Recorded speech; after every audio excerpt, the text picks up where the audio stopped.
G'day. So we're out here with Salty, and he's a 4-year-old quarter horse, and he's had a bit of a start. He's had a few rides put on him before he came to me, and then I've put a couple really basic rides on him to sort of get in a feel for where he's at. And so we're just going to proceed with breaking him in. So I'm just going to start with a bit of groundwork. The first thing I want to do with this flag here is just a bit of desensitising. Just flap it up and down, give him something to see, something to hear. That's good there. He's giving me some nice big blinks there, telling me that he's with me. I'm going to flap that right up at his face there when he wanted to walk off. And I'm going to keep flapping it there so he'll run into it the other side. So I didn't ask him to move, and he's going to run back into it again. He's going to figure out to stop his feet. Yeah, good. Lick and chew, nice. I'm going to go back to what I was doing. He wants to walk off again. He's going to run into that flag. There, he's going to run into that flag. Takes a step towards me. Good. And give him a rub there. So that's a good deal. Stop your feet. He's sort of bracing to move off there. I'm just going to adjust his feet a little. Good. I'll go back to what I was doing. I don't make a big deal about these things. Let him make a mistake, and then let them put themselves in a bind that they need to think their way out of. Good.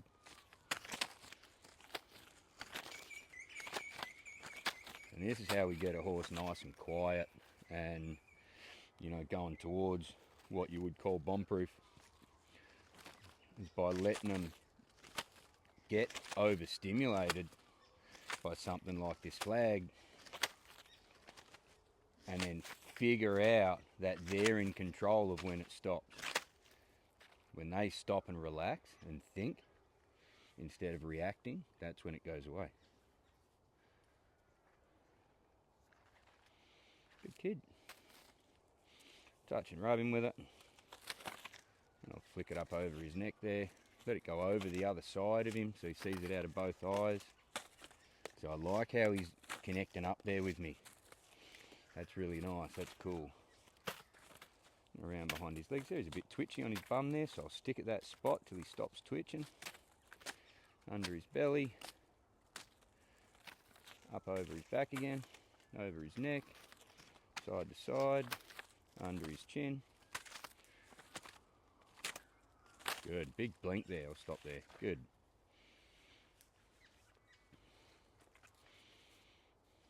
We'll work on the other side, touch and rub, over his neck, down his back, over his butt and behind his legs, under his belly,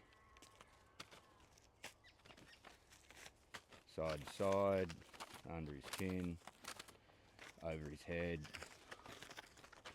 Good.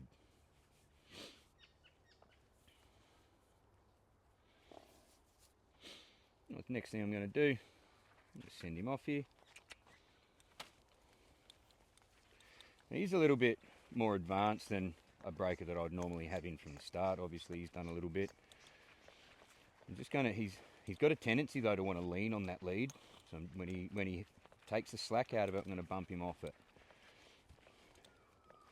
And then I'm going to throw this flag up on his back, and we'll circle drive. Good. And what you'll find, change directions, draw the shoulder, flag on his back. So what you'll find, they might be able to put up with this when they're standing still, but a lot of horses, the first couple of times you throw this flag up there when they're moving, you'll get a big reaction, because they're not completely present with you. I really like those change of direction. They're really not present with you when they're standing still, because they can mentally go somewhere else. Bump him off that lead when he puts some tension on it. Bump him off that lead. So I want him getting soft to that, bending to the inside. Direct him when he stops his feet. Add some impulsion. Good.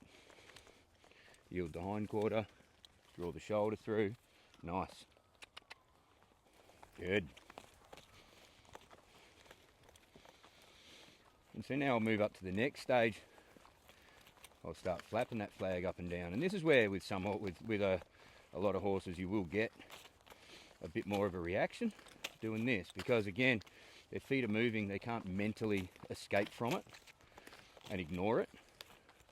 They have to be present with it. Good. Change direction. I really like how he's yielding and drawing that shoulder through there.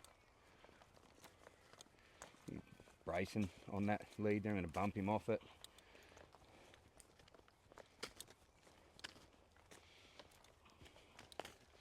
And yield a hindquarter and back him up. Good. Very nice.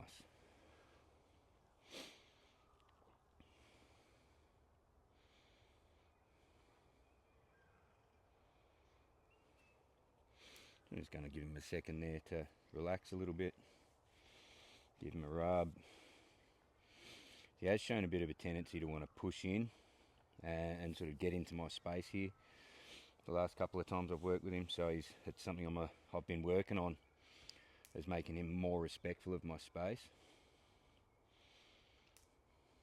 And that's sort of starting to sink into him there. He's a little bit more, he wants to take those steps, but he's hesitant to push in, which is good.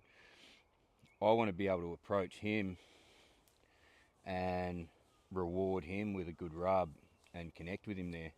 But I don't want him to think that he can push in and take that whenever he wants it.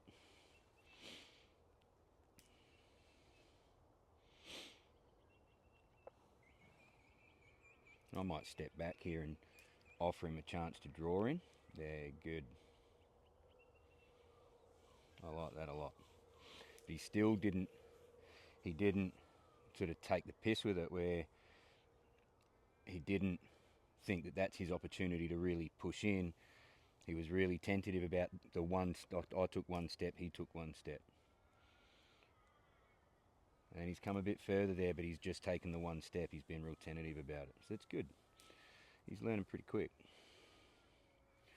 I'll grab the bridle and chuck it on, and he's already been long reined and worked in a bit and stuff, so I would normally at this stage have him in a Bossel Hackamore, but he's already sort of gone past that, so I'll continue with him where he's at rather than sort of trying to take him back onto my sort of timeline. I'd normally not put a bit in their mouth until they're maybe 4 weeks in, 5 weeks in, depending on how they're going.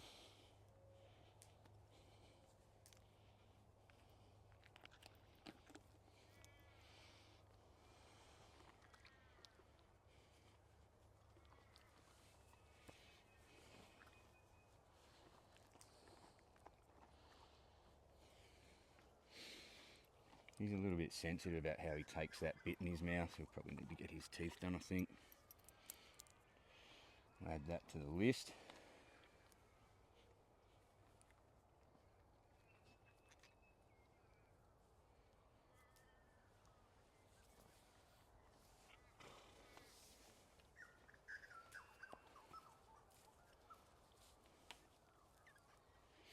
All right, mate.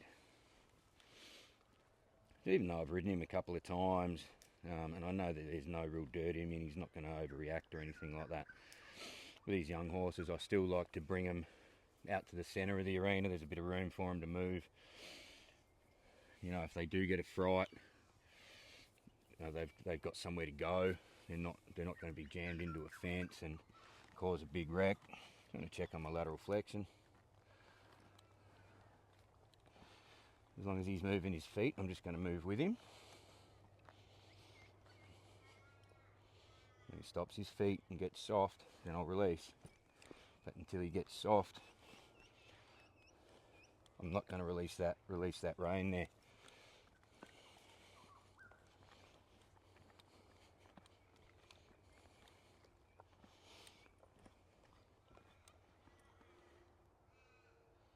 He's hanging on the bit.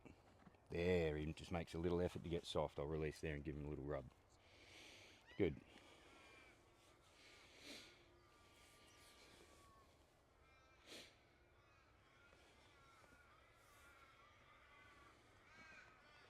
That's much nicer. That was real soft there, but then he started moving his feet. So I don't want that yet.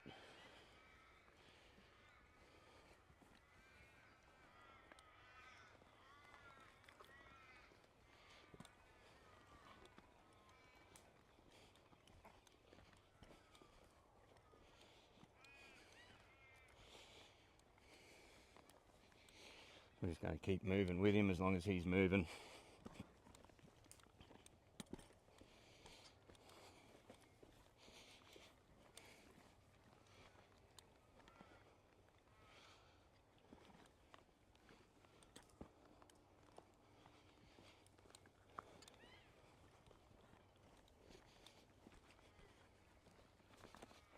I'm going to bump on him a little there because he's just getting a bit mindless and not thinking. I'm going to bump on him, just jiggle that rein, say think of something else, what you're doing's not right.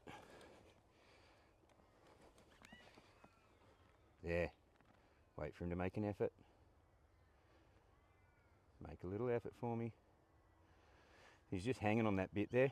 I want him to just make a real tiny effort to get off it. I'll jiggle that rein, there he makes an effort, good. You just want him to understand that that effort is where the release comes from. I don't want him hanging on it, because if he hangs on it, then he learns to pull on it. I want him to learn, there, like that, to get soft and give to it. Pick up,